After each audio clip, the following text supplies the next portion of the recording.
حدیث نبوی صلی اللہ علیہ وآلہ وسلم۔ ابو اسامہ نے ہشام سے، انہوں نے اپنے والد عروہ سے اور انہوں نے حضرت عائشہ رضی اللہ تعالی عنہا سے روایت کی کہ نبی صلی اللہ علیہ وآلہ وسلم نے ایک آدمی کی قرأت سنی جو وہ رات کو کر رہا تھا، تو فرمایا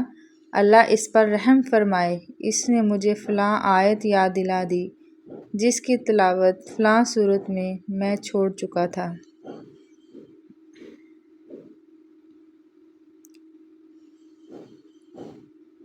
یحییٰ بن ابی کثیر نے ابو سلمہ سے اور انہوں نے حضرت ابو ہریرہ رضی اللہ تعالی عنہ سے روایت کی،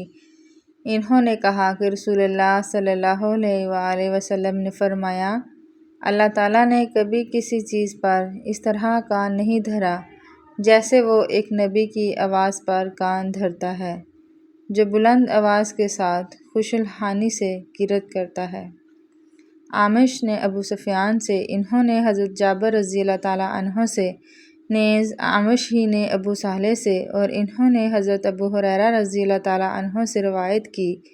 جابر اور ابو ہریرہ رضی اللہ تعالی عنہ دونوں نے کہا کہ رسول اللہ صلی اللہ علیہ وآلہ وسلم نے فرمایا